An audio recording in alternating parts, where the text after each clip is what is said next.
We will now call the meeting of the Waco City Council on April 16th, 2024 to order at 3:02 p.m. Please join me for a moment of silence.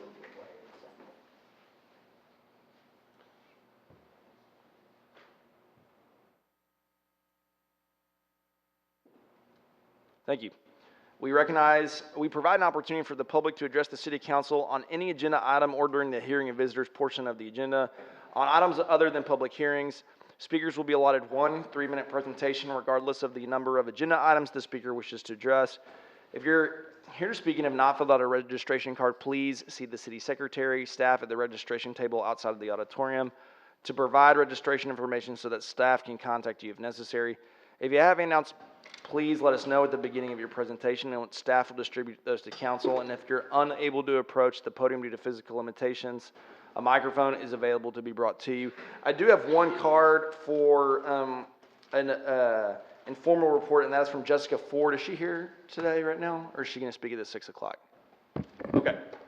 She will, I guess, be here at the 6 o'clock meeting. Is there anyone else here to speak on a work session item?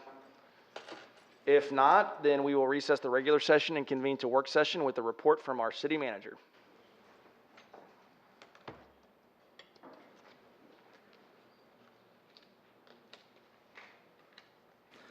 Sorry, Mayor. You're good. We actually were talking city business. Yeah. I don't know about that. I'm not sure. Sure. I can assure you. Good afternoon, Mayor and Council, and to the public. I have quite a lengthy city manager report today, but it's filled with all sorts of good updates. I hope you'll agree. First up, wanted to have a moment of employee recognition for several different groups, but we're going to start with the Health District team, and I see LaShonda and quite a few others from the Health District here. Just recently at the annual conference in late February of the Texas Association of City and County Health Officials, TACHO, is that okay? TACHO, not taco. They could go with taco. Our health district, Waco-McLennan County Public Health District, was named the 2024 Health District of the Year. Wow. Yeah.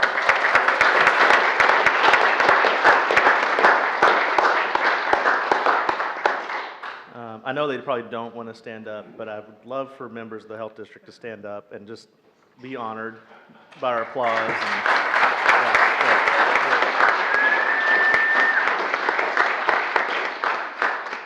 No, I think that's a great honor for our health district and certainly a feather in the cap of the entire health district team. And LaShonda, definitely want to say thank you to your team for leading out so well for our community, doing the great work that we have. And sorry for taking a couple of council meetings to get y'all here and acknowledge your work. And hopefully that doesn't diminish the pride that you have in your team and the success that you're having. So thank y'all. Yeah, I just want to say that it is such an honor. We got to really see, and I hate to always go back to this, but we really got to see this team shine in COVID and really rise up when your community needed you. But what has been a real privilege has been seeing as things have gone back to a more normal state, you guys really press into what you jumped into this career for, which is to make your community healthier and bringing great health opportunities to the community around us. And we know that when our community is healthier, lives are stronger and people are more likely to thrive and prosper. So what you're doing matters to our community. It's amazing that the whole state recognizes that. We definitely see that here in our community, and congratulations to this amazing team. Appreciate you guys. All right, next I have a rather large thank you. It only comes around once in a century, it feels like. And it's really to say thanks to the team that pulled off the eclipse. And we have many team members, internal and external to the city, that put on just a fantastic 4-day event here in Waco last weekend. We do plan to bring a comprehensive work session update to you in the coming weeks to talk about the economic impact and tourism impacts of the Eclipse Over Texas Live from Waco event. But I definitely didn't want to wait for that to give just a real heartfelt thanks to the team that pulled it off. So let's start the thanks. first and foremost, Lowell Observatory and Discovery for picking Waco, right? To be their home, for selecting Waco as the host city in the Path of Totality, as well as Baylor University for hosting us over at Touchdown Alley. You know, as far back as October 2021, we set the vision for a festival, not a 4-minute event, but rather a 4-day event leading up to the eclipse on Monday, and our city team and community partners just did a fabulous job. Lifelong memories were made in that time, whether you were at a concert, a Steam Fest, or the actual eclipse event itself. It was just something that generated a lot of energy and positive momentum for Waco. So I want to start by saying a real special thanks to Lisa Blackman, Assistant City Manager, who got to Waco 2.5 years ago and said, this is going to be a big deal. And she really spearheaded this vision, put together a vision, and showed leadership in putting this festival weekend together. Ryan Holt, keeping us safe. Ryan Durker, preparing us for, you know, what might not happen, but we have to be prepared for. From an emergency management standpoint, both of those did a fabulous job. The Parks and Rec team, I don't know if any of them are here. Who do we have? They're here. Thank y'all. Yeah, for being they here. are. So yeah, the dream team back there just did a phenomenal job of putting on 3 straight nights, 3 crazy nights of concerts, and tens of thousands of Wacoans from all different parts of Waco got to enjoy a wide variety of music and fun thanks to y'all's efforts. And within a very short time, those parks were cleaned up and people were back enjoying them. So y'all, so much to be proud of in what y'all did. Beyond that, our CVB team, Convention Center crews, Mobile Welcome Center, selling Waco to thousands of our guests, selling the good news of Waco. Then, of course, you have PD and fire, emergency management, solid waste, traffic, fleet, transit, IT, comms, public health, legal, and even the CMO. They got us out to work on the weekend, finally. But all those teams working together to make sure the event went smoothly. Additionally, we had visitors and guests to our libraries, Ranger Museum, Public Works helped out, Cameron Park Zoo had a great festivities, Lake Waco Wetlands had folks out, Mammoth, the airport. Dang near everybody at the city pulling together to provide just an absolute great weekend. I want to say thanks to our Art Center Waco partner, Creative Waco, also involved, and Greater Waco Sports Commission and Region 12 for putting on a fabulous Steam Fest. We couldn't have done it without some sponsors. Waco TPID was our presenting sponsor. SpaceX, Pepsi, and Kraft Law Firm also sponsored the event. And with that, we've got a little video footage we wanted to show. Monica's team put together a little montage to commemorate the event.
Definitely think that sums it up.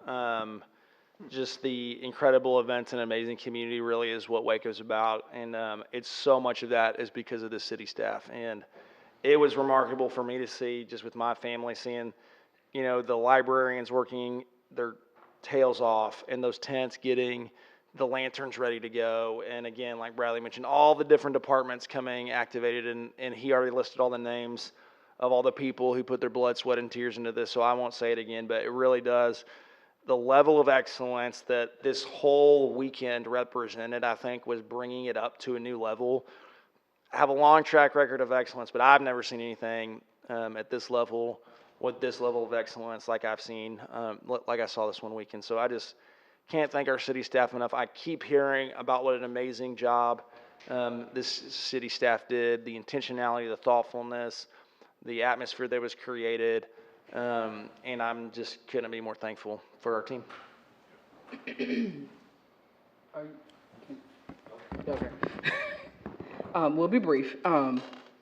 But yes, yes, and everything you said. This is absolute evidence that now, fortunately or unfortunately, Parks and Rec team, that means that there's literally nothing we can't do. Literally. I mean, from far and wide, the people have come. I was hauling tail to get safely, legally, and within the speed limit, to get back from Houston to get to Steam Cliffs. And I got there about 2 o'clock, right? So it was the afternoon. It'd been going all morning. Walked in, wall to wall people, big and small, humans, robots, atom, all kinds of science going on, and it was just the best thing I've ever seen in my life. And I had no idea that, well, yes, I did. Yes, we did. We knew that that would be the appetite because this is going to just be, this did serve as the first real hors d'oeuvre for the STEAM Center, and it was probably the best thing I've ever seen. So I'm incredibly appreciative to our city staff, Region 12, NASA. I had just left from Johnson Space Center, and I was like, hey, and they were like, yep, this is exactly what we wanted to do. And they were excited and ready to come back. And, you know, so many things have happened that we will get through this and do this some more, but maybe not like eclipse level. So thank you to Deidre, especially for tying all those knots together for STEAM Clips. Is Cameron here? Hi, Cameron. Thank you for letting me in. I appreciate that. Yeah, we were running systems, right? And I was late. Don't worry about it. And I couldn't get in, and Cameron said, she's all right. So I appreciate you, sir. I wanted to say that out loud. Rhonda, tell Caitlin that in the CVB team that the ornament, the eclipse ornament, was something that I had no idea that I needed, but I did, and so I'm grateful for that. I think was it Jimmy Don that did those with y'all? See, that's where we all come together and get it done. And I am just incredibly proud of this city and how we came together to welcome in all of the people from around the world, not just the city, not just the state, not just the country, but the world. And they got to see what we see every day. Mm-hmm. So y'all are bomb. Thank you. I'll just echo what's already been said by the mayor and Councilmember Bearfield. It was such a fun weekend and so many smiles on people's faces. That's what I love.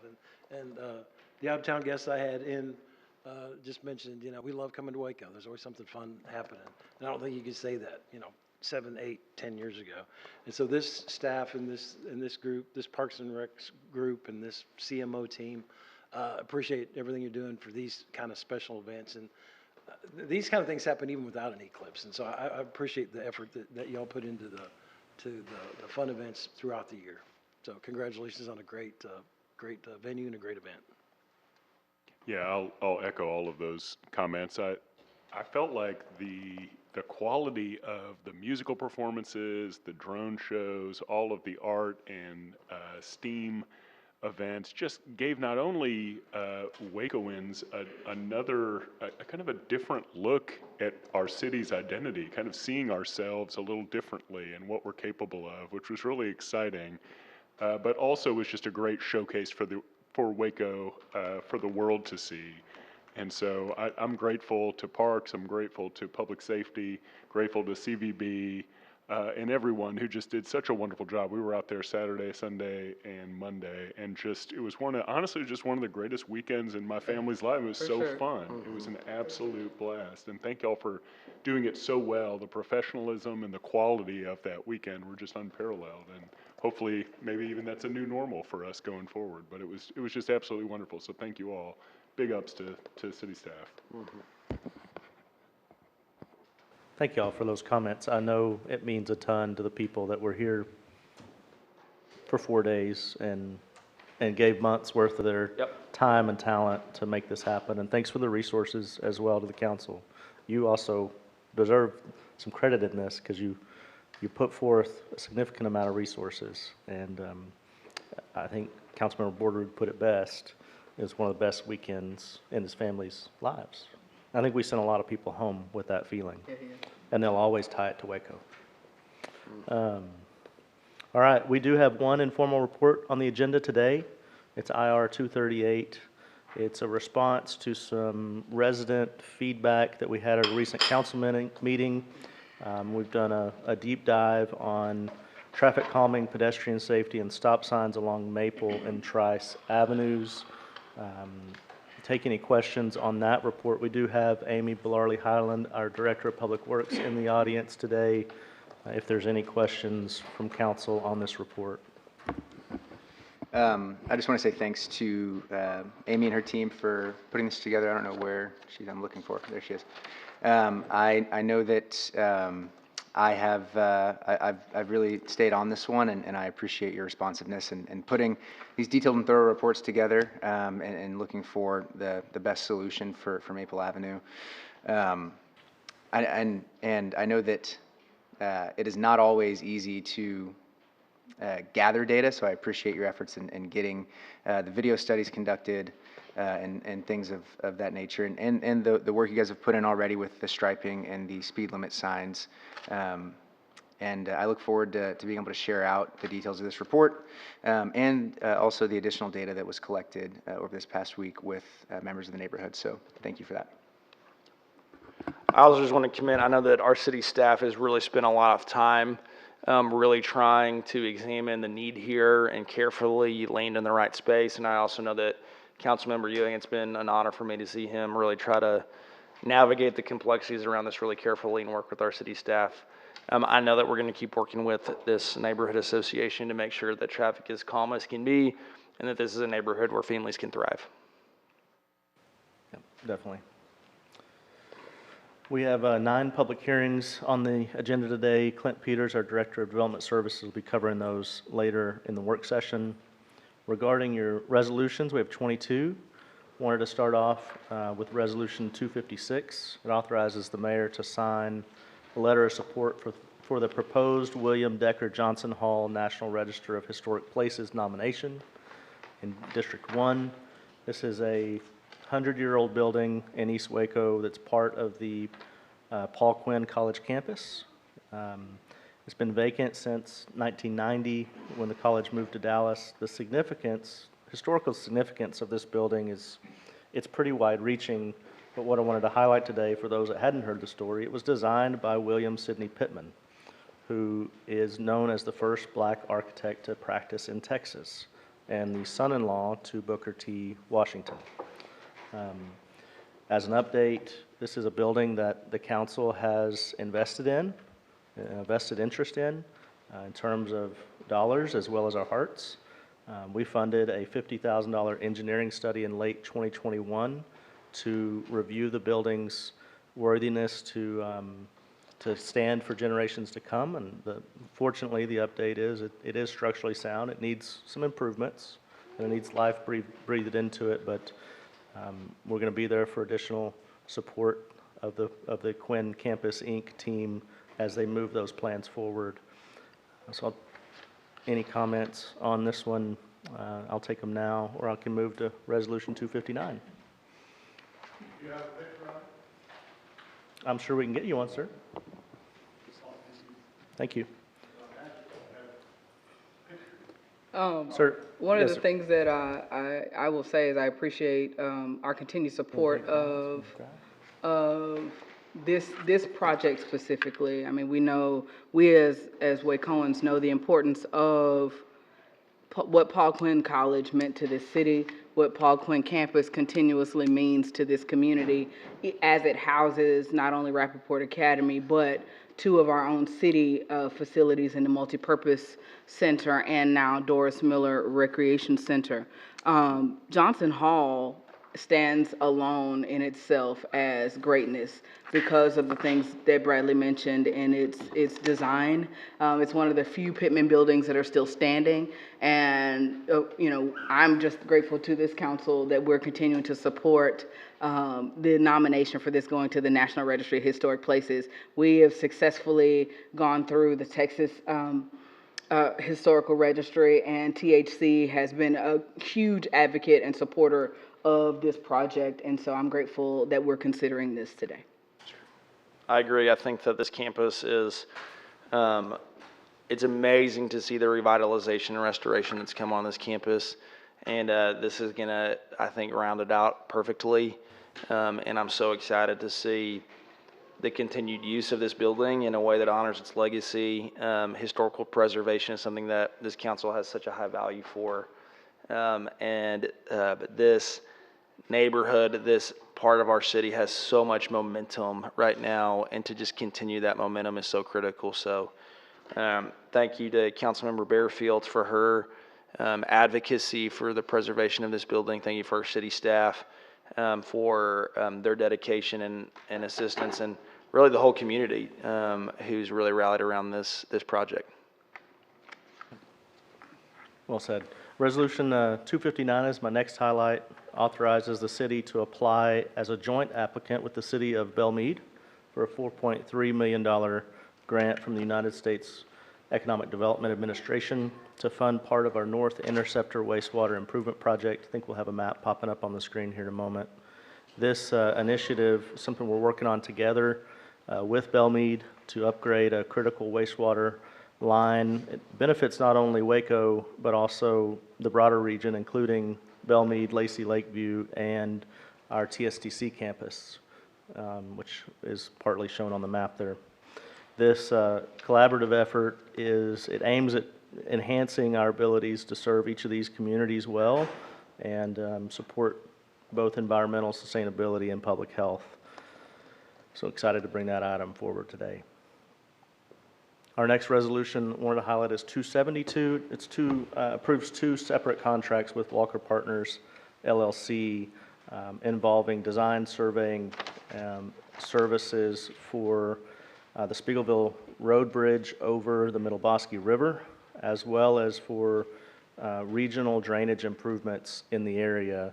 This is part of our overall efforts to expand Spiegelville Road in District 5, just off of US 84. You're seeing that on the map there. The road work in yellow, the bridge in blue, and then the drainage area, detention limits in green on the map.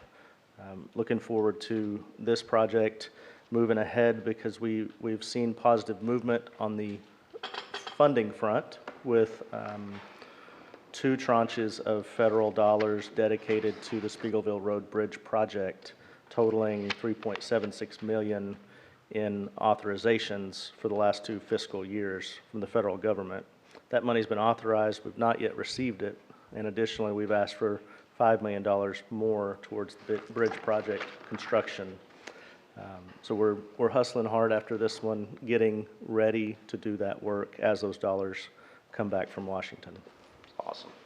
Yeah, I'll just mention on this one, Bradley, great job on pulling these Fed dollars together and also staying ahead of this. It's a fast-growing area of Waco out there, and just trying to stay ahead of it infrastructure-wise is a challenge.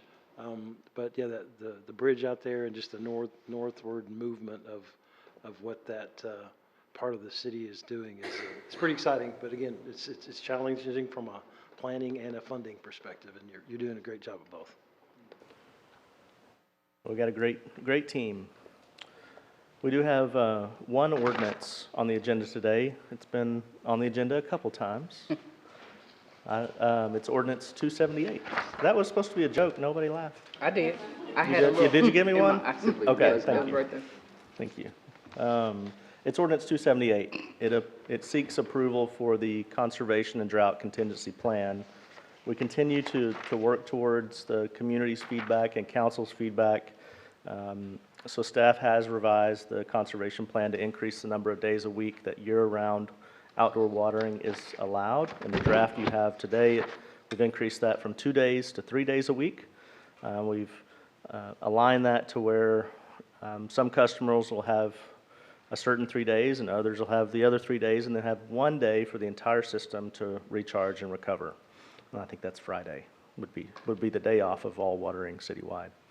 Staff's recommending this year-round 3-day per week watering schedule to move forward on our conservation goals. You'll recall from our Integrated Water Resources Plan presentation in March that conservation of water could provide 1 to 2.25 million gallons of supply per day for us, which over the course of that plan that we showed you is about 9% of our projected shortfall in water supply.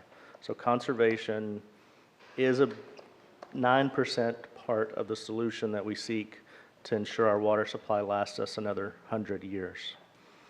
Regarding the drought plan that's also in this ordinance, staff has revised the plan to begin stage 1 at 457 feet.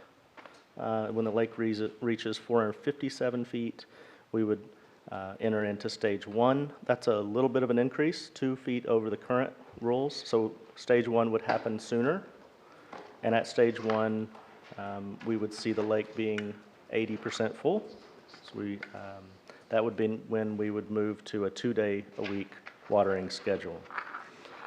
I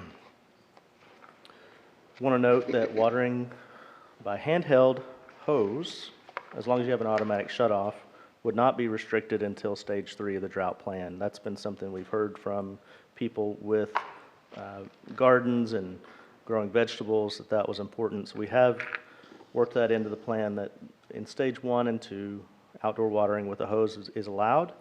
And once we reach stage 3 of the drought plan, hand watering would be restricted to the specific day and time that outdoor watering is allowed. Hopefully that's helpful for the council's consideration as you think about what to do with Ordinance 278. Mayor and council, that concludes my report. Although lengthy, hopefully you feel like it's comprehensive and helpful, and I'll take any questions you have at this point. All right, the consent agenda will include resolutions 2024-256 through 277. Are there any items council would like to remove from the consent agenda? Councilmember Bordert has filed an affidavit of substantial interest for 262. So otherwise, the consent agenda will include 256 through 277 with the exception of 262. Mayor, there's some special motion language, so item number, In 273, that's right, thank you. Right. And, great. And then just as a reminder to council, if there's any items that you do want to highlight or talk about before the vote, just feel free, before we move forward with the consent agenda, to pull that from the consent agenda. Next item on the agenda is work session 2024-239 through 242. Bradley, would you please introduce the first work session? 239, that's a discussion of the City of Waco disparity study, including results of the study, recommendations, and city initiatives. I'm going to go ahead and ask Purchasing Manager Casey Gamblin, as well as Andres Bonaro from MGT of America Consulting, to come up to the table. And my comments are pretty simple. This team is trying to condense 3 years of work and 430 pages of work into a 15 to 20 minute presentation. And so good luck, and I'm excited to hear the update from Andres. Welcome. Thank you, City Manager. Good afternoon, Mr. Mayor, City Manager, City Attorney, council members. Thank you for having us here. Before we start today, I would be remiss if I don't thank Ms. Emerson and Mr. Gamblin for all of their help throughout this process and their engagement. Without it, we wouldn't be here today. So to get started, what I always like to have is, this is a conversational aspect. These are the results. We're presenting a baseline of what the study says and our recommendations. So if the council members have any questions throughout the presentation, please feel free to ask us. First, let's see if I can work the PowerPoint. There it goes. Perfect. So the agenda for today is we're going to go through background, talk about the study overview, the study results, recommendations. Mr. Gamblin will talk about the city initiatives, and then we'll open it up as well to Q&A. To the background, what is a disparity study? First and foremost, a disparity study is all about economic development for a region. It determines if inequities exist in the public procurement and contract that adversely affects minority and women-owned businesses.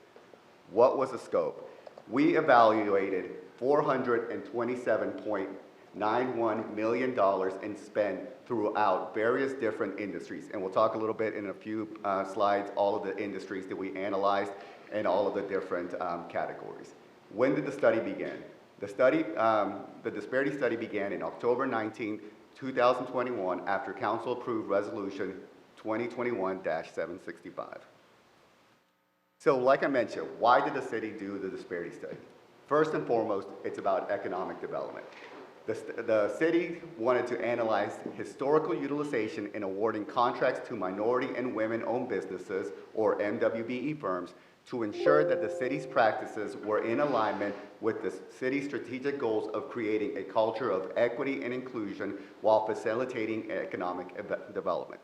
The study allows the city to identify areas where they can improve and cultivate an environment that is fair and equitable and accessible for all businesses, small, women, minority, and otherwise, to ensure that the city receives the best value for goods and services and is able to build up its local workforce and economy. So now to talk about the overview, the disparity study, as I mentioned, it provides evidence. It provides a baseline of what the effects of race, ethnicity, and gender are on a person's ability to do business within a certain marketplace. From there, the City of Waco's disparity study involved the collection of not only quantitative but qualitative data to make this determination. Today, we're going to simply be talking about the utilization, but in the report, we talk about private sector data, qualitative data, but today we're simply going to be talking about the public sector data and recommendations from there. Now, from there, the disparity study provides us actionable results that can be narrowly tailored for any type of supplier diversity program. That's why it's so important, is that everything that we do in a disparity study is dictated by Supreme Court case law, Fifth Circuit case law, and sometimes the recommendation of other circuits. And we have to be narrowly tailored in everything that we do and recommend. So before we start talking about the results, let's talk a little bit about the methodology used. As I mentioned, the city's financial data was the source of prime data.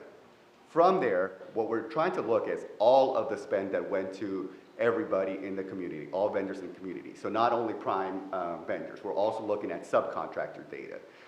We did that. MGT actually went out into the community, out into the prime contractor community to collect their subcontractor data from them.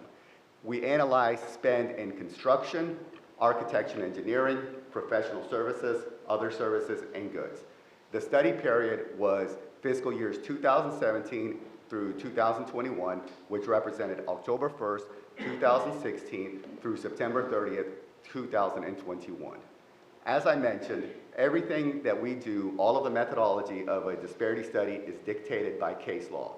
The first was the Croson versus Richmond Supreme Court case in 1989 that basically determined that any race and gender conscious programs are unconstitutional by nature unless you're able to show that there is an effect to businesses based on race, ethnicity, and gender. If there is evidence, then that's what allows you to remedy any of these effects.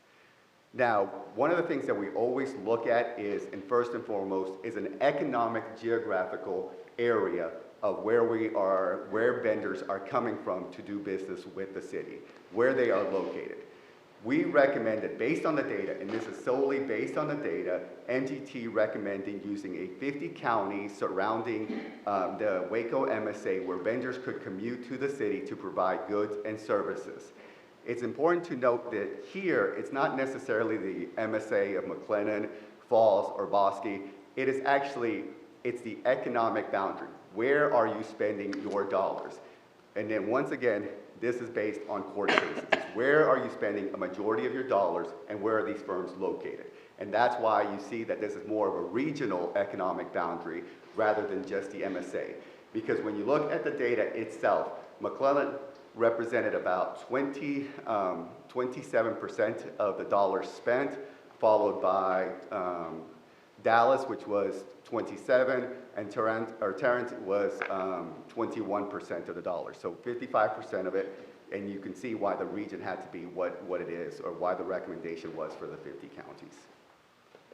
Here is a picture of how that looks like. It's based on the data and also showing where can firms come from to do business with the city of Waco. Now the spend, as I mentioned, it's $427 million in city spend that went to primes and subcontractors during the 5-year fiscal year period. Majority of your dollars, 62% went to constructions, roughly $265 million, and then the other 27% went to goods, $114 million. That was your majority. 89% of your dollars went or 89% of the dollars were spent in those two categories.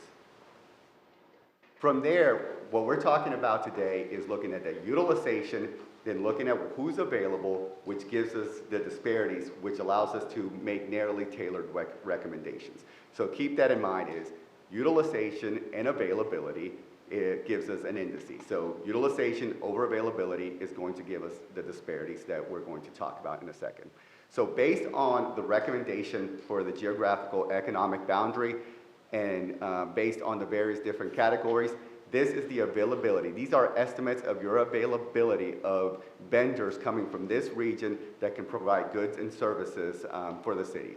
So for example, in what you can see across the board, construction, 36% was non-minority female-owned firms. In A&E, it was 33%. Overall, non-minority females made up 21.49% of the MWBE population, followed by Hispanic American firms and African American firms. So from there, when we talked about utilization over availability gives us a disparity, this is kind of your aha slide of where are the different effects happening and where could we narrowly tailor a program to remedy any of these effects and provide equitable opportunities throughout the board. So what we see across is, and it's kind of a little bit hard to see, but the ones that are bolded are, we indicate substantial statistical significance. This is once again dictated by case law, where it shows that any indice, so if you divide the utilization over availability and get an indice of under 80, it's considered substantial underutilization. Now we take that a bit further and actually create a statistical significance test for it, which shows us, are these results happening by chance or is there something really happening here? So the bold actually puts those both together and gives us substantial statistical significant disparities. So what you see here is that for non-minority females across the board, there is substantial statistical significance. When you look at all of the information in totality, once again, you have substantial statistical significance for MWBE firms. The only part that you do not get that for is Hispanic Americans in construction. But once again, we have to remember that this was a snapshot in time, and during that period, there were, I believe, 2 or 3 Hispanic American firms that dominated the spend in construction. And that's why we see the no disparity for Hispanic Americans. Can I ask a question? Yes. Those 3 that you're talking about, were they local Wacoans or from the other counties that we said? I believe 2 of those were local, but we can go back and get that information. Yes, I'd like to have that information. Thank you. So now for the recommendation. Before we talk about what the city is currently doing, we wanted to set up the recommendations. So these are based on not only race and gender neutral recommendations, but also race and gender specific. So a lot of these recommendations can be done in tandem. We'll just kind of go from what we feel are the race and gender neutral ones to some race and conscious ones, and then just some generalized outreach and enhancing data collection. So for example, when we look at the small business prime contracting programs, small business programs are race and gender neutral in aspect. We're looking at rotation of bidders. That's simply understanding to account, for example, for the Hispanic American firms that were only those 3 that were used multiple times. You can create a rotation of bidders program that for qualified, you've already qualified these vendors, they can be used. And typically, it's for your smaller contracts that do not have to go out for bidding process. In a similar aspect, the small business set-aside or shelter markets, you basically are doing the same thing. You are allowing certain amount of contracts to small businesses. Race and neutral joint ventures. I know that San Antonio, for example, has this type of joint venture where they actually set aside about 40% of their SB, or not 40%, they give preference to businesses that have a joint venture of 40% for small businesses and minority women-owned businesses. Construction management request for proposals. That is when we break up a contract into different pieces. For example, in construction, you break it out into different pieces and you allow small business prime contractors to be able to bid on that. And then the same thing with the Prime Contractors Assistance Program. Allows you to assist, to provide events, to provide outreach to small businesses. When we talk about small business programs as subcontractors, there's a lot of these that can be done as well, and you could even enhance them with project goals. Inclusion of financial and professional services. There was, what we recommend in that one is, and I believe, San Antonio was doing this, and is when they provide credit repair and access to their small business community and to minority women-owned businesses. Recommendation D, combined race and neutral race conscious program.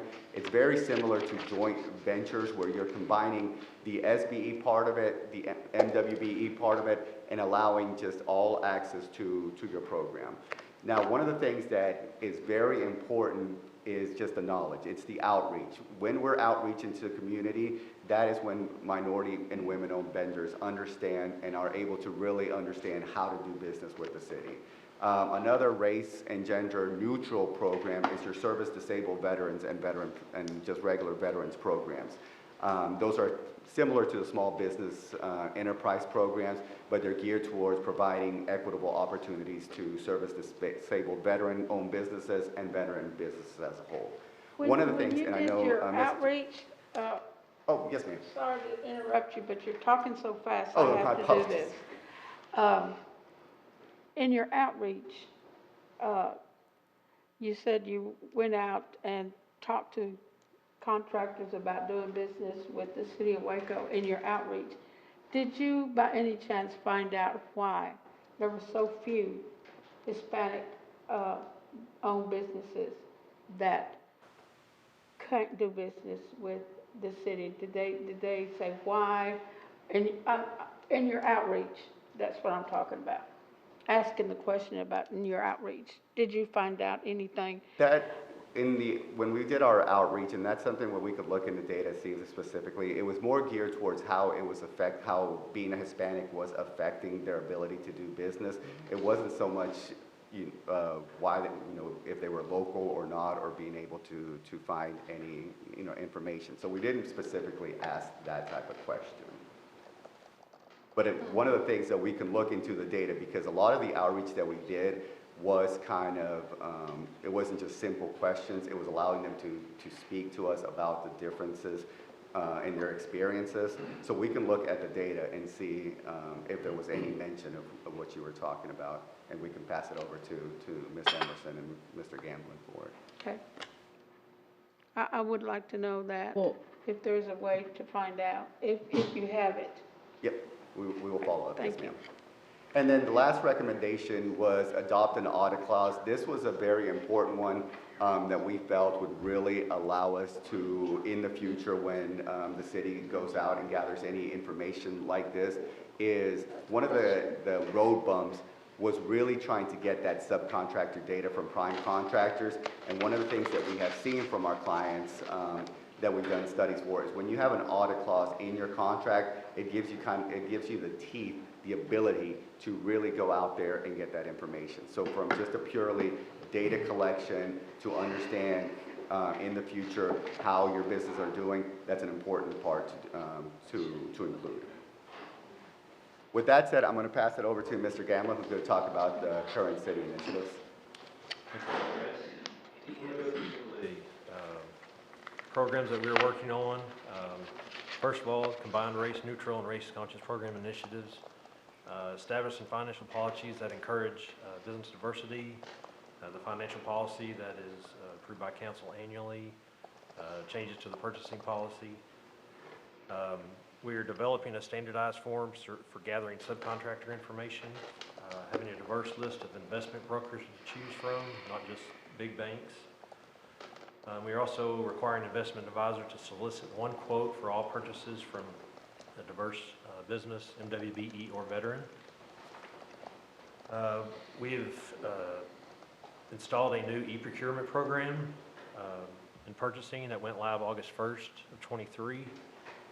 It is providing easier access to allow businesses to easily participate, allows vendors, contractors, and subcontractors to see formal process the city has issued. We have seen a substantial increase in our exposure to the city projects. We have currently over 2,500 registered vendors, and that changes weekly. We're also working with the chambers to push presentations out. Inclusion in financial and professional services. Finance conducted an RFP for financial advisory service for the first time in decades. We selected 2 firms for the advisors. One is the MWBE firm, the other was not. Conducted another RFP for underwriting services, whereby we received 30 responses and selected 5 firms, with 1 senior manager and 4 co-managers being from the MWBE firms selected, leading the issuance of approximately $270 million in city obligations. Outreach initiatives, we're in the process of developing a business guide on how to do business with the city. We are outreaching to the local chambers, like I mentioned earlier, and any other stakeholders. We did a presentation for how to do business with the African American Chamber a couple weeks ago. We're providing technical assistance for small businesses or MWBs to help get logged in with the new e-procurement system. We've been working with Amazon to tag vendors based on our policy parameters, as well as Office Depot, doing the same thing with those. We have been issuing formal RFB and RFPs for vehicle and equipment purchases for broader opportunities. We are breaking down larger contracts when possible to allow for small businesses MWB participation. Parks and Rec has been working on their mowing contracts, and they have broken those down so they're not. For an example, they had, we used to do all 14 contracts or all 14 fire stations as a mowing service, and they've broken those down into 3 or 4 so we can have smaller suppliers for those. Bidding rotation for goods and services, and we have started working with a new Amazon program for Bridges to Communities, which seeks hub vendors to become Amazon suppliers. Awesome. So with that said, we will open it up now for any questions the council may have. Any questions or comments?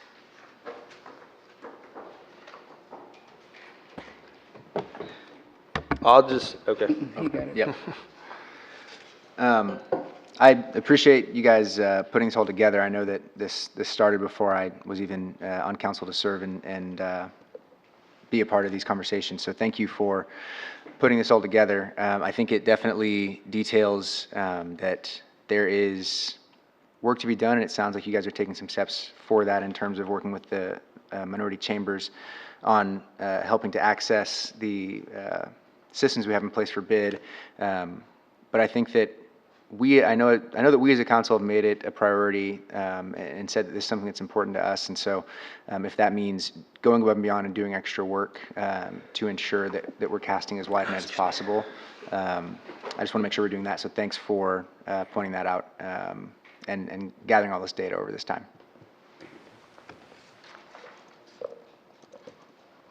Thank you, Deputy City Manager Emerson. And MGT for bringing us this data. We knew that, as Councilmember Ewing mentioned, we've been walking this journey for a little while, and at the request of Mayor Deaver, we were asked to get this disparity study done because we couldn't know how to move forward without a base, and that base is data-driven decision-making. And, you know, with the, when we set out the bid to get the study done, you know, we knew that this would allow us to be able to continue to make fair and inclusive policy decisions about doing business with the city, but offer another opportunity to open those doors a bit wider, just simply due to historical and systemic issues of the disparity issues of the past. We work to make sure that that is not what our future looks like, but we can't do that without this kind of data. So I appreciate the fact that we're looking at specifically at, you know, what our base is. We have already, I mean, when the initiative began, our city staff began making adjustments in how we do work. I think it is incredible, you know, that we've begun already how to do business with the city, with the African American Chamber, and so we are looking for the Hispanic Chamber, the Asian American Leaders Network to all fall in line with walking with us on this journey, because it's not just an us thing. Yeah, the city is the contractor, but it's an us thing. And in order for us to make these decisions, sound, equitable decisions, we have to do this together in tandem. So I'm appreciative of the work that's been done so far, and I'm grateful that it will allow us to make decisions in the future that are reflective of our community and being just and being just and whole for our society. This has been a long time coming, and it's really great to get to this point. And I think that this is just going to be a moment where we can continue to try to work strategically to make sure that our economy is working for everybody. I think that that's been one of our goals, is to really think through how we can proactively activate our economy that where everyone has opportunity. I think that it was filled my heart full of so much pride and to see the strategic work that we've been doing to ensure that people are made aware of how they can engage in this work of the city, how they can be a member, a vibrant and successful member of our economy. And I look forward to seeing this work continue forward here at the city and in our community in the days ahead. And it's going to take proactivity and creativity, and I do think that we're poised to do that. I think that there's going to be a lot of ingenuity, and it's really great to see organizations in the community really working strategically about how to upskill our workforce, about how to activate small businesses to be able to be more prepared to find success. And this is just one step towards that direction. So I'm looking forward to seeing this work continue. And love to have you have the last word, so I do apologize for this. shoot. I did just think of another question here. Do you guys have data on, particularly for larger construction projects, when we use a GC that you know is not from Waco, or if they are from Waco, but they're not an MWBE, are we looking at the subcontractor level and finding out what those subs are classifying as, and then also if they're local or from within the wider counties that were included in this search? We have all of that data, and if that's Okay. something, council member, that you're really specifically looking for, we can pull that out from the data, but. I think that'd be really helpful, just because I know that, you know, a lot of bigger projects will have, you know, a GC that brings their own crew for a large portion of it, and then for a lot of the other work, they'll have local subs or sub it out one way or the other, and it could be, you know, it could help to get a fuller picture for myself of where these disparities are coming from. Yeah, I think that, I know you said that you were going to give me the last word and I wasn't going to take it. No, here I go rambling. Running back to order.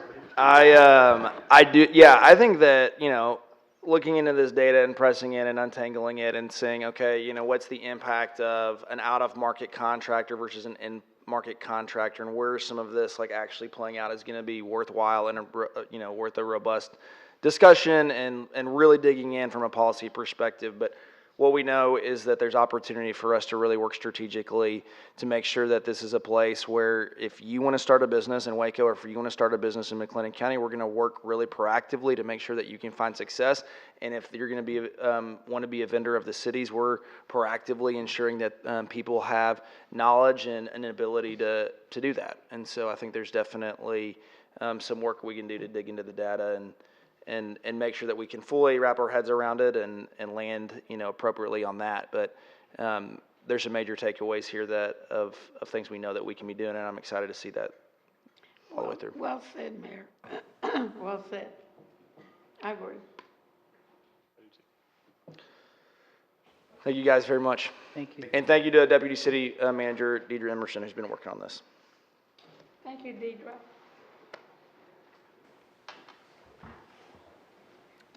All right, Mayor and Council, our next work session is number 240. It's a discussion of the draft 25th and 26th Street Corridor Implementation Plan that's been prepared by Kimley Horn and Associates. I'm happy to welcome the Kimley Horn team up to the table. They're led by Jeff Whitaker, I believe, and Ignacio Mahai. And we also have our city staff joining them, Laura Wagstaff and Enrique Perez. From Development Services. Wanted to give a quick shout out to Mr. Perez. He has been selected as one of only 14 city planners in the state to join the APA Texas Leadership Series, Leadership Academy. And so, Enrique, thanks for leading out well in that. Today, Right? Yeah, definitely.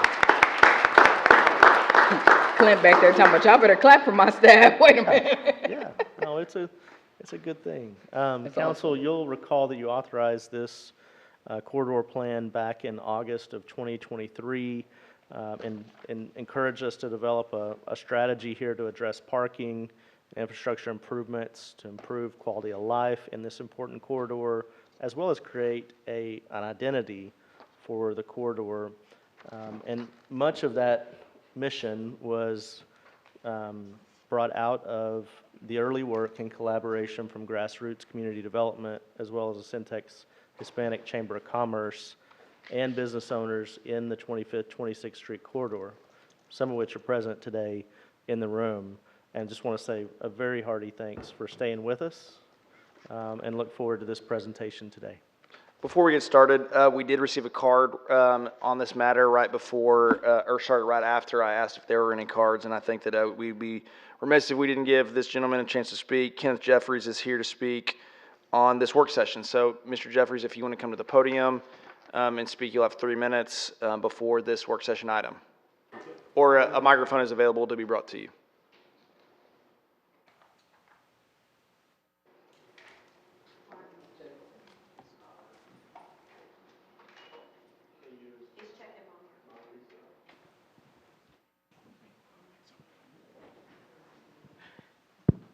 There you go. There we go. They just went. Got a different one.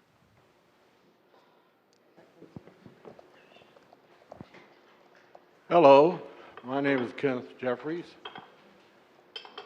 Living in Waco since 1953. People say, why did you come to Waco? Well, I was 3 at the time, didn't have much say in the matter. I am a member of the Brookview Neighborhood Association Board of Directors. Jim Holmes invited me to speak today. I appreciate it. Darius I spoke to him at our meeting at S.J. Guthrie Park.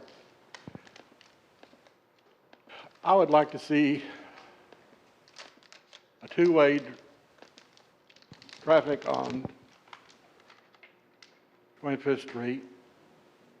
The section down there where our school is now, it used to be where Heights Pharmacy was, is green and makes it look beautiful parking lot and trees on it.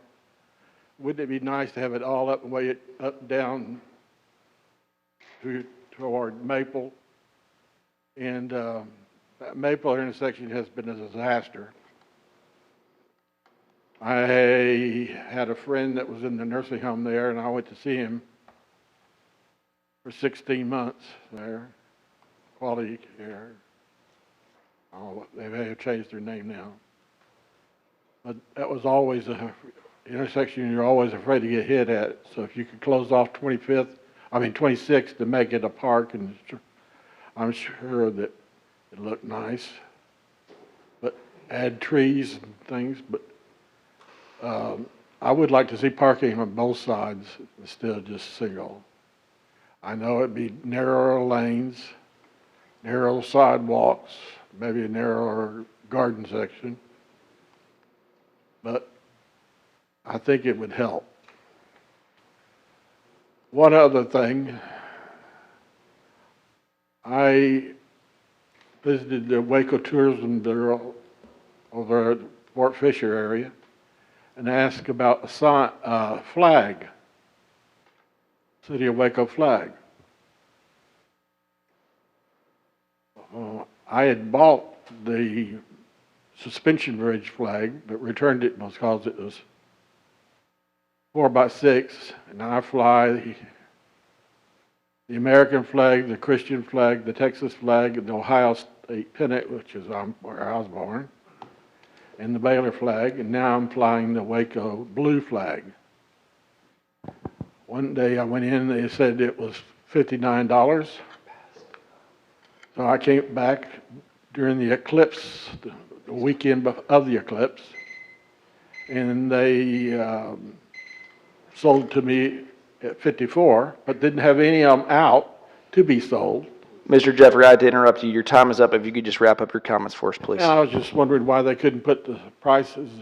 If you want to take pride in your city and have your citizens fly the flag, why is it on sale out to the public to see, to be displayed? Thank you. Thank you, sir. All right, we will now turn it back over to our team of presenters. Thank you for being here today, and we look forward to this presentation. I do think some of the questions that were raised by Mr. Jeffries regarding this corridor study will probably be addressed in this presentation. So thank you for raising those and being here today, sir, and we'll turn it over to the team. Thank you, Council. Thank you, Mayor, for your time and consideration. Bradley, you covered everything perfectly. I wanted to give a huge shout out again, like you did, to Grassroots and the Syntex Hispanic Chamber of Commerce, Natalie and Sarai, Andrea with the Chamber also say they've been extremely helpful in this process. And like I said, it was a collaborative effort, and then some of the stakeholders who are here today, we couldn't have done it without them. But yeah, without further ado, I wanted to turn it over to Jeff and Ignacio at Kimley Horn. Thanks, Enrique. Good afternoon. Today we're going to really give you a project overview and dive into some of the details. Much like the last report, there's a lot of information that goes into this, so we're going to try to make it brief and hit the highlights and open to answer any questions that you may have. But one of the things that we wanted to make the focus of this plan is to think about implementation. You know, this is a long corridor, and how do you actually digest the corridor? You may not be able to do it all at once. What's important to the community, and how do you break that up? And you'll see that at the end of the presentation. This plan is to include recommendations for the overall character, streetscape improvements, and mobility and safety along the corridor. So it's a lot of different things. The street means a lot to the community. Most importantly, as was said, it was supposed to be, it's a community-based plan, and we couldn't have done it without the meetings we have. And I'll tell a few stories about some of the meetings we had in a little bit. This is the study area from Maple to the north to Franklin to the south. Really focus on 25th Street, but we had to go, a block on both sides. And 25th Street being one way, we have to think about 26th Street a little bit as we look into recommendations. So this was the overall study area boundary for the report. Some of the focuses was theming. We really wanted to understand the built analysis, and Ignacio will touch on that a little bit. What is the existing historical, culture, architecture, and natural conditions? What can we leverage that's already out there today to be built into our documentation? We wanted to think of alternative corridor designs theme and ultimately come down to a preferred corridor theme that could be realized in the future. One of the elements is we also wanted to put this based on analysis. So one of the items, we looked at a corridor-wide traffic analysis, collected a bunch of data to understand traffic flows, safety patterns, parking, where the parking was occurring, connectivity, how the pedestrian experience was. You'll hear a walking tour that we made, and we really got to understand the pedestrian experience out there.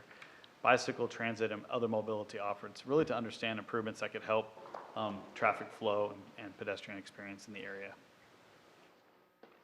The focus elements was to create a framework plan to come up with the final streetscape elements. These are kit parts. What could this look like and what elements could we bring into the corridor as different pieces? And we developed 5 different enlargement plans to show that this is what the future could look like. We'll go into each of those 5 prototypic elements at the end of the presentation. The primary focus was to prioritize an implementation of infrastructure projects, really based on, we implemented the strategy based on stakeholder priorities and recharacterized them with character zones. And we'll talk about how we broke up the corridor into 4 character zones and how we can implement these priorities along the corridor. So public involvement, we developed a specific public involvement plan. We made an effort, all the materials were available in English and Spanish, as well as representation of English and Spanish speakers at every meeting. The primary engagement was a stakeholder committee made up of area organizations, business, and residents. We met with them during 4 monthly meetings. A lot of work was accomplished between August and today. We also had an online presence. It was allowing for people who couldn't attend the meetings to understand where the information was and also participate in some of the concepts and surveys. We had 3 phases. We had a visioning phase that was really online mapping, understand what the vision of the corridor would be. Then we went through a concept development phase. What is it going to look like? And then lastly, implementation. What are the priorities? One of the fun events that we did was a neighborhood workshops where we facilitate with the community. You can see people outside and really doing a walking tour, and you can really understand if you're walking from one block to the other, what it feels to walk on 25th Street and the sidewalk conditions along that road. And you'll see that in the recommendations from the stakeholders. I'll briefly go through the existing corridor conditions. When you look at land use, predominantly general commercial in the core, to the middle, to the south, and to the north, it becomes more single-family residential. That's important to remember that some of this corridor is residential, some of it's commercial, so it's important to understand the context difference between the two. The existing zoning follows similar to the existing land use, where you have an urban residential component to the north and a mixed-use flex, kind of commercial mixed use to the south. Building footprints, we want to really understand when we're looking at building footprints and looking where the road could go, where the sidewalk can go, parking, making sure we understand where existing buildings are and any impact that would have on those existing buildings, so we paid special attention to the building footprint. Understanding the thoroughfare network, where the signals are, what the types of facilities out there that are made for moving traffic and what these types of facilities are for. Really want to understand the multimodal network. That's a word for bus stops, bikes, bike routes, really understand what the purpose of that is for the corridor. We took a sidewalk inventory. You may see that we looked at the sidewalk is it less than 6 feet? Because in a commercial corridor, we have commercial businesses, you want a sidewalk at least 6 feet so you can walk comfortably. If you think about 2 people in a wheelchair, being able to pass 6 feet is what you need. So we really were looking at 6 feet and kind of seeing what the area of the sidewalks in the area were. We looked at what the parking was. To be expected, most of the parking along the corridor occurs in that commercial area, either near Washington Avenue and Austin Avenue or near the Cole and Grimm area. We looked at a crash heat map. To no surprise, Waco Drive had the most crashes, but if you look at Cole and Grimm in the area, there's a curve there. It doesn't really pop up a lot on this map, but during the course of this project, the 6 months we worked on it, there was 2 accidents that occurred. One of them went through the firehouse. That we were supposed to have a meeting with the steering committee the morning of. So thankful the steering committee was able to relocate to another building and actually have a meeting with us. But it happened the night before it went through the house. So as we're looking at this, and we're pointing out in the enlargement, so we're kind of thinking of ways to, if we can slow traffic down, especially around that curve, it might actually be helpful to prevent that from happening again. I'll turn over to Ignacio and he'll hit some of the documentation. Yes, so in order to establish and frame a plan and also establish a vision and then present some preliminary corridor themes, we first, initially before we began the project, our team did an inventory of the entire corridor, and that inventory was doing a walking and photographic inventory So we took photos of all the areas and we sorted them based on what's out there as far as single family. And we mentioned cultural, we mentioned architectural themes. We wanted to capture what's currently existing. A lot of the existing houses are craftsman style homes, and that was very unique to the corridor for the single family one story. The single-family two-story, it was very unique to see some of these Victorian two-story homes. Most of these were actually being renovated, preserved, and they really tell the story of the corridor, of the historic Victorian architecture that we did utilize to establish some of the themes. Multifamily, there was various two-story apartment complexes, duplexes, that also, they were throughout the corridor. And some of the infill housing was starting to take place in some of these areas and still continued some of that craftsman architecture within the corridor. As we were walking through the corridor, we did an inventory, as Jeff mentioned, sidewalks, accessibility, intersections, how difficult was it to cross some of these key intersections where there's schools, where there's public facilities that you need to get to, and some of the alleys. All of these cross streets in between had alleys that also presented some accessibility concerns throughout the corridor. We looked at what were some of those corridor anchors, such as the station, the businesses that the community is really utilizing throughout the day. Some of the businesses that are established, there's restaurants, there's retail, commercial, there's a couple of tire shops, but really looking at the fire station as an anchor at the center of the corridor. Some of those community assets, such as the schools, were important. There's some religious facilities near Maple that we really wanted to utilize some of that framework there to make it a key entry to the northwest. We looked at some potential open space corridors that could be utilized for connectivity, for bringing some of those neighbors into the corridor. And then looking on the ground, we were able to see that this established neighborhood consisted of very large trees within the area. But again, some of those trees were, pretty historically large, and they also presented some hazards along some where they were planted too close to sidewalks, making the sidewalks not really accessible. We looked at some of the existing planters and the landscape material that's at the fire station that we wanted to carry that further into the themes. We also noticed that there is a lack of rest zones, benches, rest facilities within the corridor, and the few benches, site furnishings that were set up throughout the corridor was really just based on businesses putting those out there, allowing for maybe potential seating areas and not very many of the rest zones really providing rest and comfort as you're going through the corridor. So as we did that inventory, we were able to work with the stakeholders and the community to establish a vision for the corridor. This was something that through various public engagements it got refined. And I'll read the ultimate vision for the corridor. And it reads that the 25th Street corridor will be a living testament to its past while safely and comfortably moving people through its robust, accessible, pedestrian-friendly street network. The corridor will be a source of pride for residents and business owners and a destination that will attract visitors from near and far. Through thoughtful planning and engagement with the community, we aim to create a corridor that pays homage to the corridor's historical roots, including inspiration from the Hispanic Latino community, Victorian arts and crafts homes, Art Deco architecture, and more.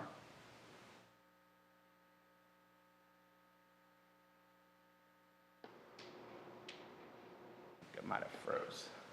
Okay, there it goes. Throughout the, so that establishes the framework for the plan and the vision. Now, we also discussed a streetscape corridor theme. Based on the findings, two preliminary themes were presented, one being the local culture. Some of those elements that were presented were gateways that would signify when you're entering the 25th Street corridor, maybe using some of those architectural elements to highlight the history of the corridor. And then the same building on that site furnishings using color. We started presenting some of the light elements, some of the streetscape public realm elements such as trees for shade. Those were some of the elements that we were starting to hear from the community. And allowing some of those areas where you create some outdoor seating areas, rest zones, that you really get people out walking within the corridor. This was the first cultural theme, and then the second theme was the contextual architecture. Based on the Art Deco, the Craftsman, and the Victorian style of architecture, these were more resonating to the architecture. So the gateways were building some of those materials that were found within the corridor, and then the site furnishings were more of that, of an architectural, more of a clean transitional theme. We ultimately received through the various stakeholder and community meetings, we ultimately ended on one preferred theme, which was really a combination of both the cultural and architectural, because it was very, very strongly presented that, yeah, it should be a combination of the culture of the existing, you know, incorporating some of those elements that speak to the corridor as well. So the gateways included some of those materials, and really having those key large gateways on the north and somewhere on Austin Avenue, and then having sort of the smaller, more pylon gateways within the corridor telling, at restaurants telling the history about the corridor, because we learned that there was a lot of history dating back, and that would be a great place to start telling that. The furnishings, this is the preferred. This is not saying that these will be the exact fixtures, but within that family realm, lighting was a strong component of safety throughout the corridor, and the hardscape materials, they should be a blend of both concrete, but also have accent paving materials, like such as pavers at key locations where you're resting, or creating those rest zones, or outdoor dining opportunities, or public gathering spaces, that those should be incorporated, and using some of that material that's already within the corridor to embellish those zones. So with that, Jeff will go into it and see how the framework as a plan starts to lay out. Yeah, so if you travel down 25th Street, you kind of see that the corridor does change. As many corridors, it changes as you go down. So we divided the corridor into 4 zones, Zone 4 being the north, Zone 1 being the south. And kind of as you went through Zone 4, you're kind of in this residential area. And then when you when you cross Ethel to Bosque Boulevard, and that from it transitions to commercial. And then you eventually transition back to residential, then somewhat back to commercial again when you get to Austin Avenue. So it's important for us to characterize both the types of roadway, type of parking, as well as the architectural features in each of these zones. So this describes the zones and the various cross sections. The real difference is on the residential side. On the north, we had parallel, because of the tight constraints of the corridor, we had parallel parking on one side on the north end, and the commercial side, it was on both sides. And when you get to the west side, or on the south side, it's on the west side of the street. So during the residential areas, it's more on one side of the street, and then in the commercial areas, it's on 2 sides of the street. To dive in a little bit deeper to the detail, this is kind of a blow up of the residential one side street on the east or the west side, depending on what you are. And really what we were trying to do is inhabit the space as much as possible to have a 10-foot sidewalk. That was the goal. And then, you know, along the parking, you might have some areas what we call bulb outs. That means where you can kind of see in the picture, the concrete goes into where the parking would be, and that's an opportunity to have some landscaping, some trees, some lighting, some other aesthetics opportunity. It's also a place near intersections. I mean, if you've driven on an intersection, you try to turn right or left, and you're kind of hard to see behind a car. Sometimes those bulb outs keep where you can see a little bit better. So we'll show you that intersection, but these are the general cross sections we put there. Commercial, very similar. Because we wanted parking on both sides, we had to tighten the sidewalk a little bit more. It's a trade-off when you do streets in a tight corridor, so the value of parking on both sides of the street here was more, so it's basically the same cross-section, a little bit less sidewalks, a little bit more room. We had to be creative with the landscaping as we go through this section. There was several comments about the Maple Avenue intersection. I think we heard a comment earlier, and we were trying to think of how do we introduce, you know, potentially, we're going to walk through some enlargements, a gateway and a structural feature.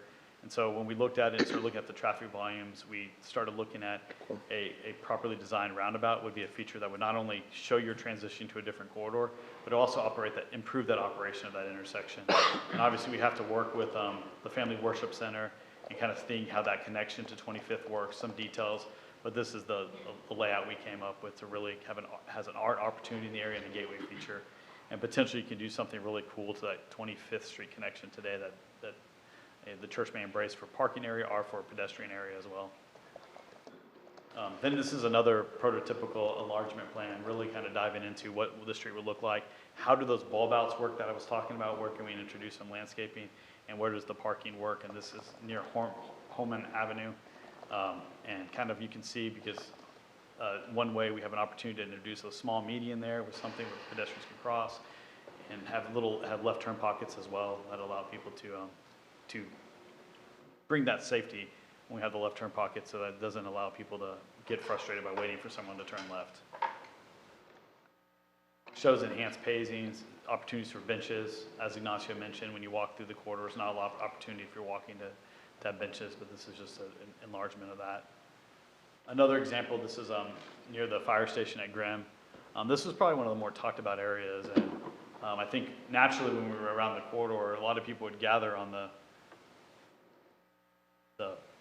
I'll say screen northeast side, where the tables are, where we mark tables. A lot of people just naturally were talking there and having conversations. And we were sitting there and said, this would be a great place for kind of a public space. And so we outlined that in here. This is just an area where we can potentially add public spaces. And as I mentioned, this was the area where there were some high speeds coming around that curve. If you see the bulb outs, they kind of make that curve a little less straight. So it would allow to straighten out that curve a little bit. With the street redesign, we can kind of break that curve down a little bit and slow the speeds down so it wouldn't come through. And as you go to Waco Drive, this was another area that we identified as a gateway part. And so you can kind of see as you enter in off Waco Drive, you can have a plaza enhanced paving and kind of show that you're entering the corridor. So this is another entry feature to the corridor as you enter off Waco Drive. One of the things that we want to do after the end is really to think about priorities. There's a lot of elements that can be done here. So we asked in one of our meetings, what is your priority?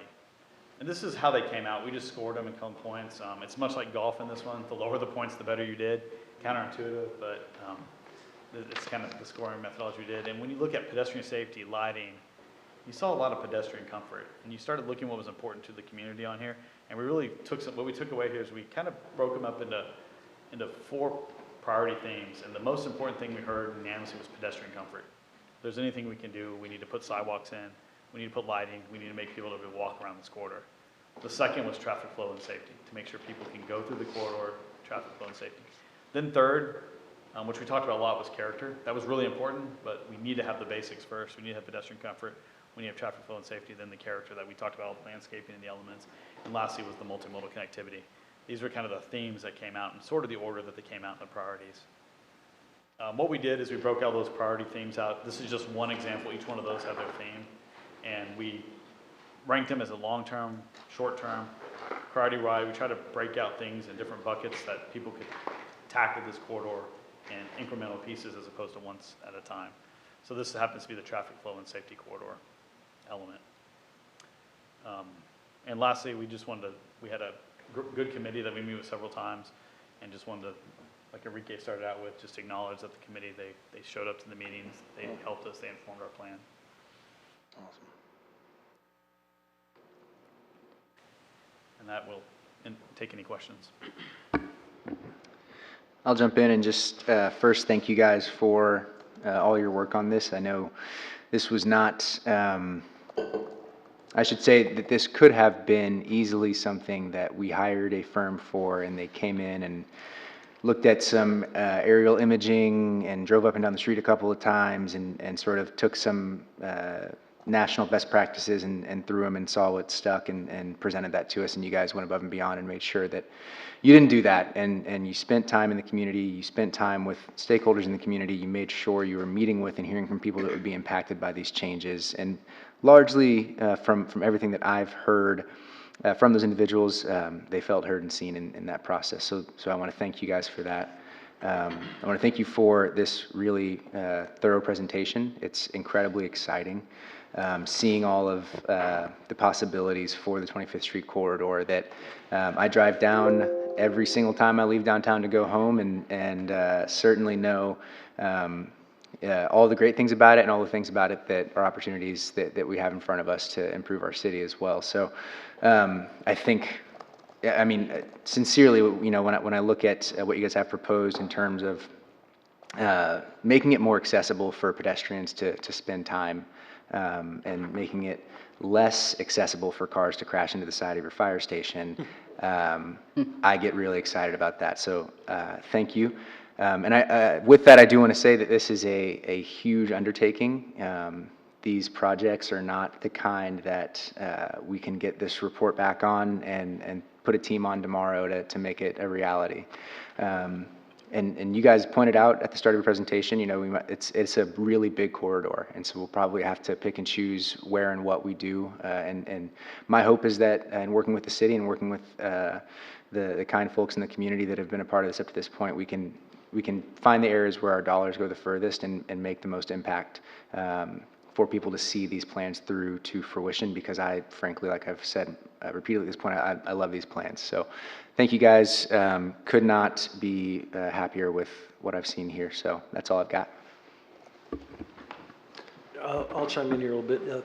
Thanks to the team for this. I agree with Councilmember Ewing on everything he said.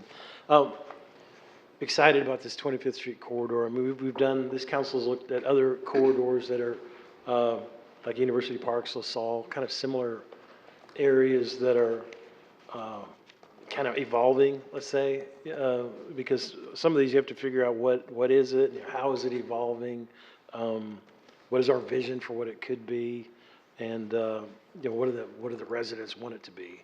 And so I like this idea of theme and design and consistency and branding and respecting the history and kind of a place-making element. Because this is it's a vibrant area of the city, and I like the idea of kind of branding it and making it as attractive as it can be. It's organically kind of, a lot of things are kind of percolating there already, so I think it's great to kind of theme the improvements. And your summary of priorities, I like the pedestrian comfort, traffic safety and flow, and the character and the multimodal connectivity. I think it'll make a lot of sense. And I agree with Mr. Jeffries back there too on that one corner. You kind of touched on it, the corner of Maple, and kind of maybe some imagineering we can do there with a monument, kind of a roundabout. Right.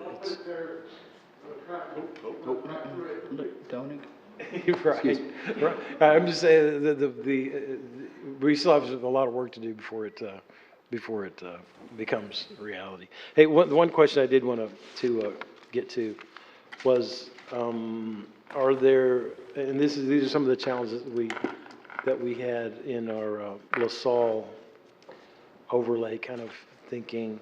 Are there any inconsistencies that you saw? Maybe this is for the next step. Any inconsistencies in land use or zoning that we need to be thinking about? And I guess maybe that's next steps. Maybe there's not an answer, and that's okay. I mean, this may be premature for that. Council, this project focused more on the public realm. We didn't see any inconsistencies. I think the way they zoned it into the different zones accommodated that, the land uses. Great, thanks. Just real briefly, I travel the 25th Street corridor at least on my way to church, and I will say I appreciate the traffic safety component. That bend right there on 25th is possibly the most exciting little moment of driving in the city of Waco. It's pretty dramatic and can evoke just a brief second of an amusement park. So seeing that just across the street, you know, we had a wreck at our beautiful new fire station there. This calls for some creative good engineering there for the street. So I appreciate what y'all have done and your attentiveness to that. I mean, this is a fun one. This is one that we've been talking about for a long time. Another one that's a long time coming. I really think that this area, it means a lot to me because this was my council district when I was on city council and had got to know a lot of the stakeholders along this corridor, and I'm just thrilled to see this make it to this step of the process and can't wait to see more conversations come. I believe that this is a great group of stakeholders who are really ready to make this an even more vibrant, even more thriving part of our city, and have no doubt that this is a great playbook to get us going on that trajectory. So we've got a great thing and we look forward to making it greater. So, Mr. Mayor, forgive me for speaking after you, but point of clarification, you're still on council. We'll interrupt you a couple more times. when I was representing a district. Like, let me just get it clear. This is great, thank you. My only question is, what are the next steps, please? Yes, so our goal is to have this at the city council meeting in May, the second meeting in May for adoption for the plan, and then using the plan moving forward as far as projects and even the public's projects, you know, as the businesses develop or upgrade their property, they could pull this plan and see what the themes were. And I asked that because I want to make sure that, and I know that the community has been pivotal in the decisions and how you all came with this plan. I want to make sure that those, especially the business owners, maintain actively engaged in that conversation. I know this because as the Elm Avenue corridor was evolving and changing, the cutouts are great and everything, but some of them have impacted how traffic flows in and out of businesses. So I just want to make sure that is something that is kept top of mind. Yeah, that's good. For that, because it's kind of hard to undo a new street. Thank you. Great lessons learned. Thanks for sharing that. Great. Thank you so much. I'm really excited about seeing this move forward. thank you. Thank you.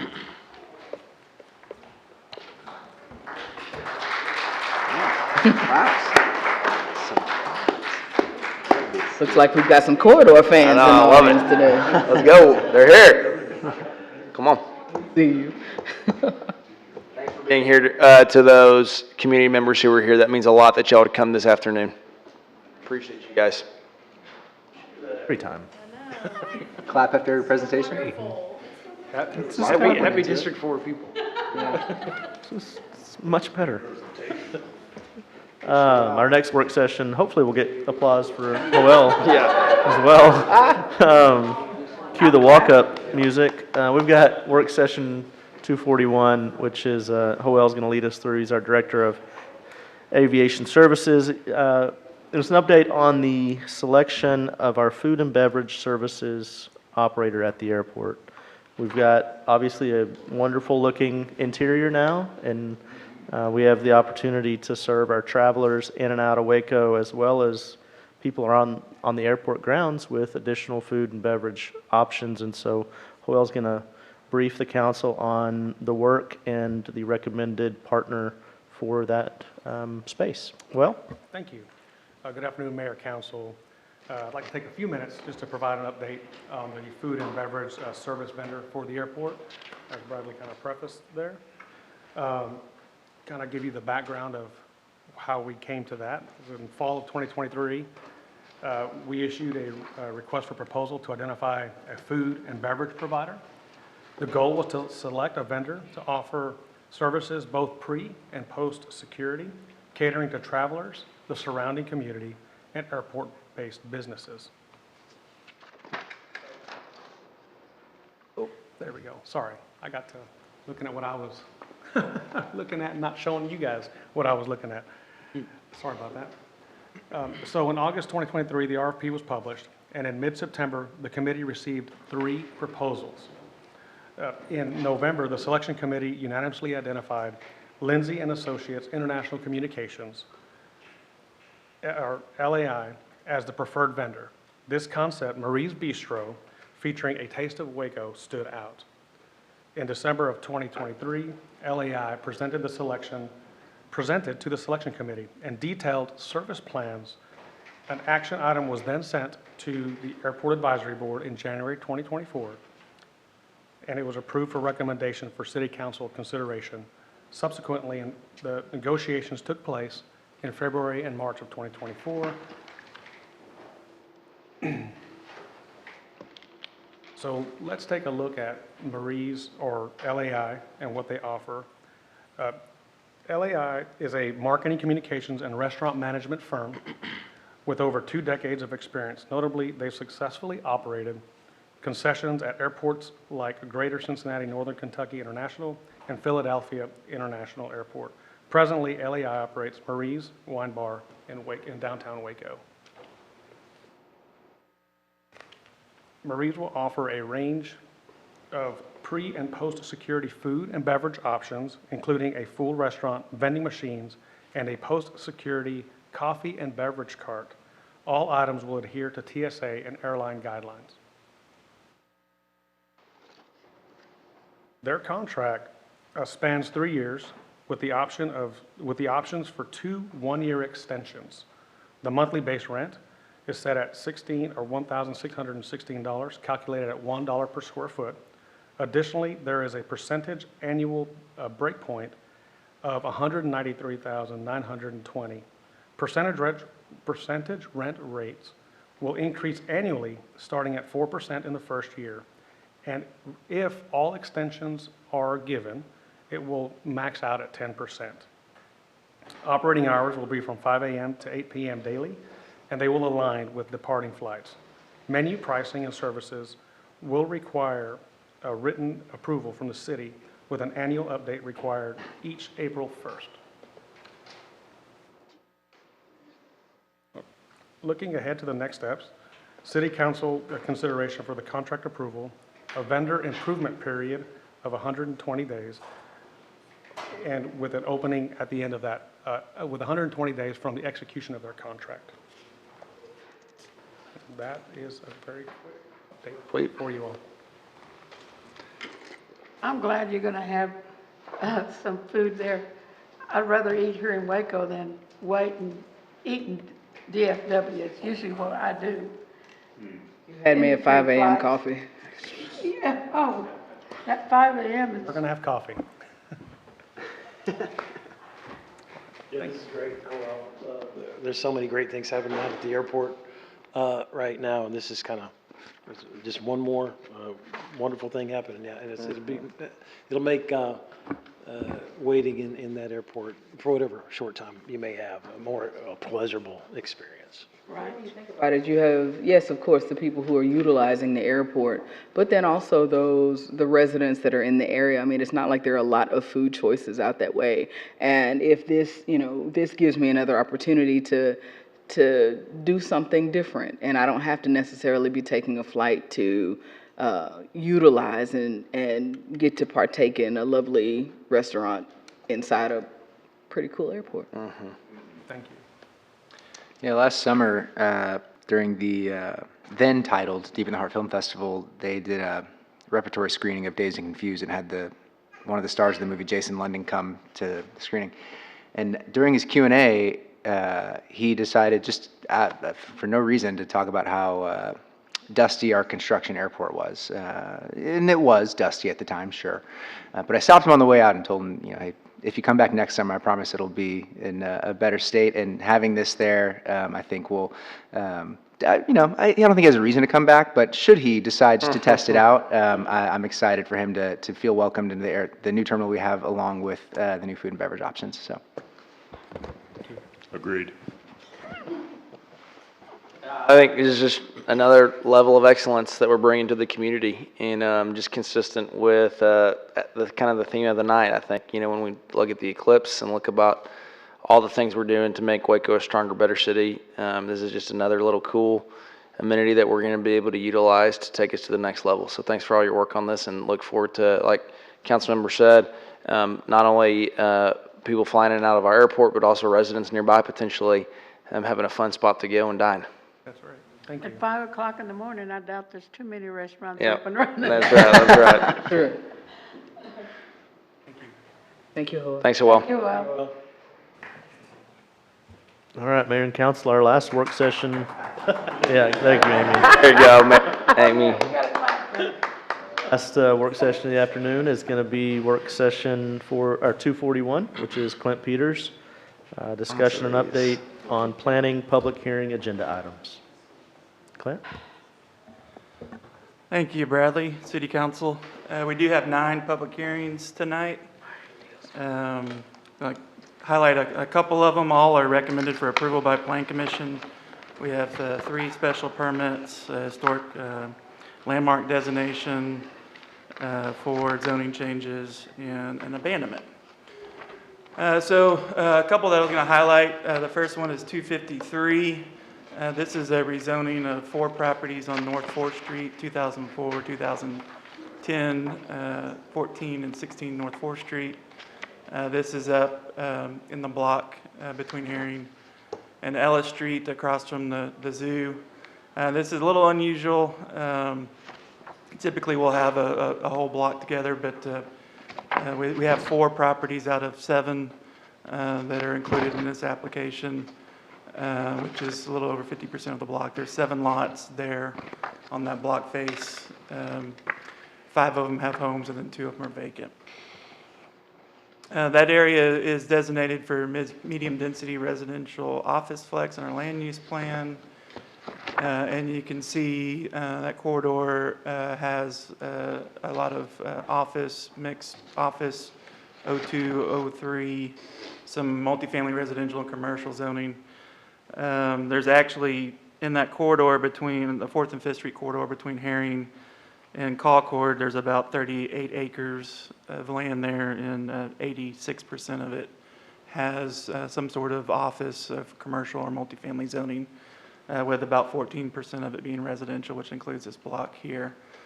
There has been 5 other rezonings approved in the last 3 years from R2 to O3 in this general area along 5th Street, these 3 blocks here.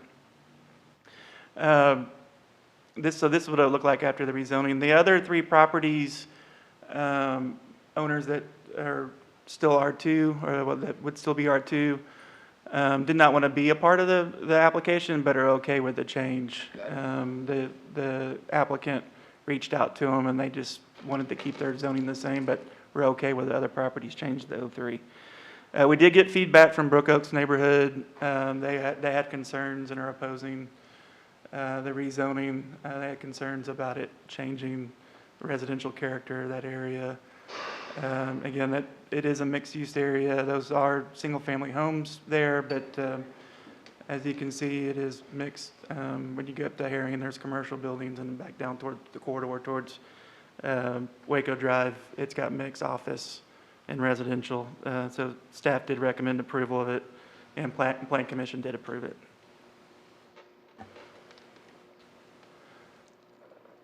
The next 2 I wanted to cover, 254 and 255, go together. These are a rezoning and an abandonment for the Estella Maxi complex at 1809 J.J. Fluellen Road. The Housing Authority is undertaking a major redevelopment of that complex, and they needed to correct some of the entitlements with the property, one being the zoning. Stella Maxi was built in the 60s, 1960s, and a portion of it is R3E, which is multifamily zoning. but the majority of it's single-family zoning. And to get the zoning correct for the redevelopment of the property, it needs to be zoned to multifamily zoning. So we split the difference between the R3E and the R1B and are rezoning it to R3C, which is a multifamily zoning that allows up to 25 units an acre, which is in line with the redevelopment plans, the housing authority, and then also the comprehensive plan and the area which is located. So Clint, is this one where it was built prior to the zoning was laid on top of it after it was established, so it's legal non-conforming?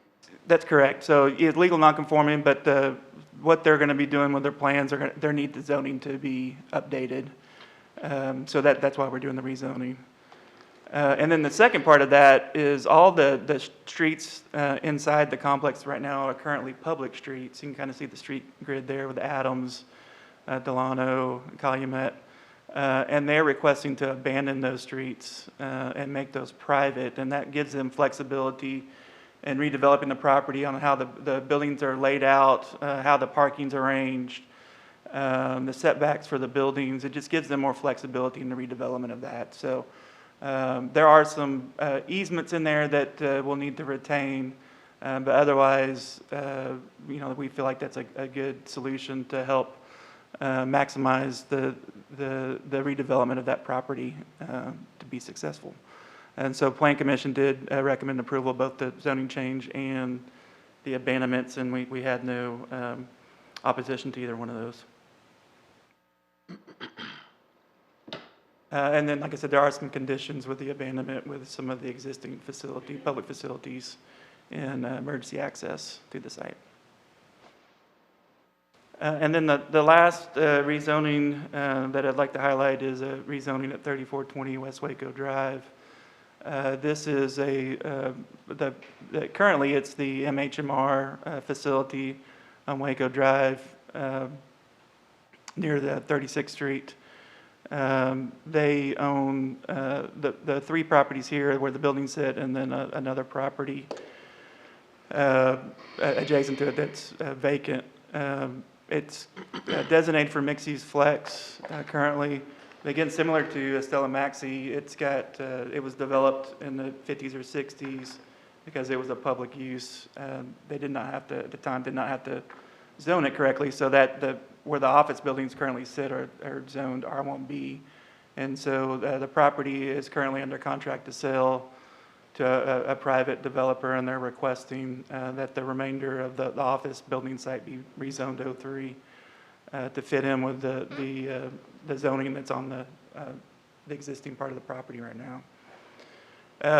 And so that's what it would look like afterwards. And you can see 03 is a dominant zoning along that section of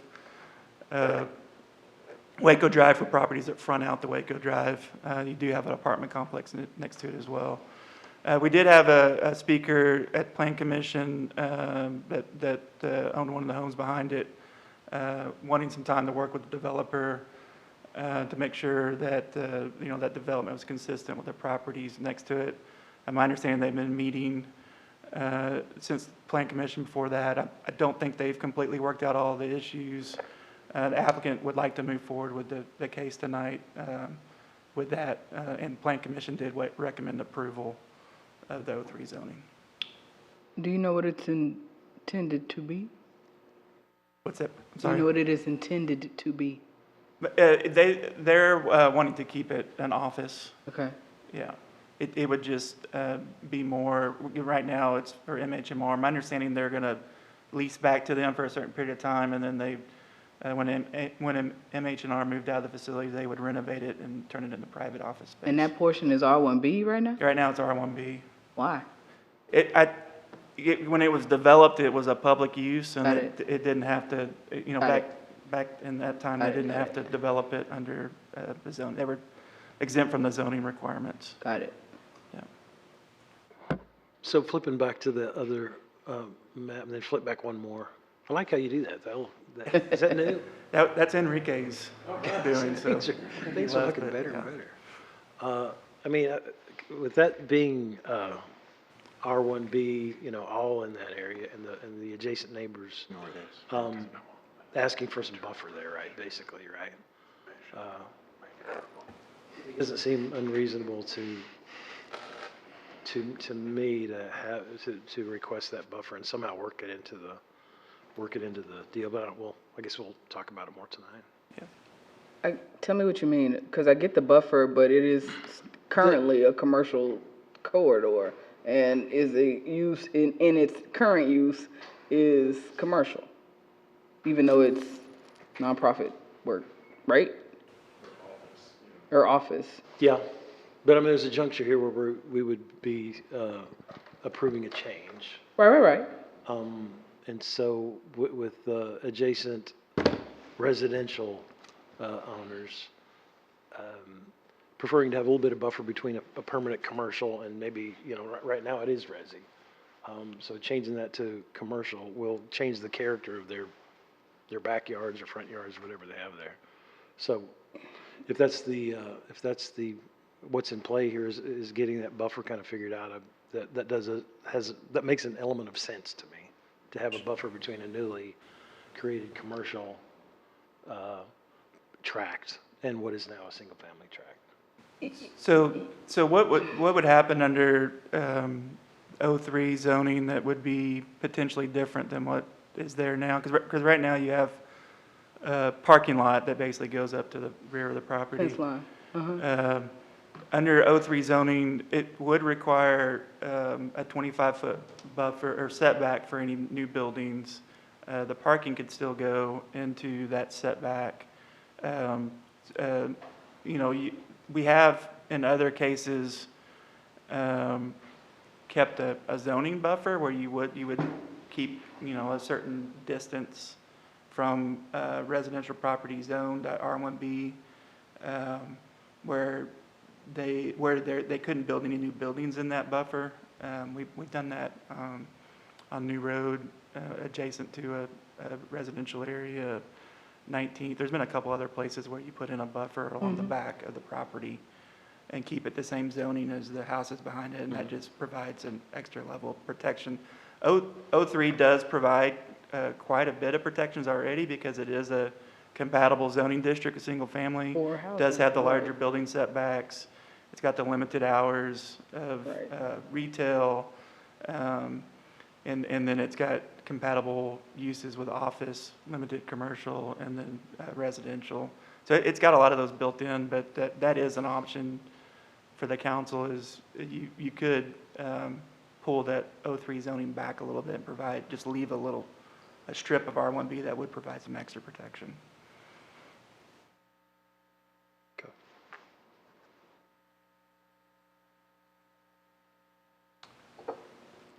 And that's all I have on that. Any other questions?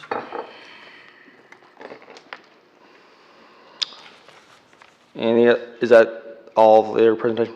Okay. Any other questions for Clint? No, appreciate it. Are there any requests for future agenda items? Nope. We will now recess the work session and reconvene regular session for executive session as read into the record by the city secretary at 4:55 p.m. And Mayor, we do not have an executive session, Okay, so we are. sorry about that. Very good.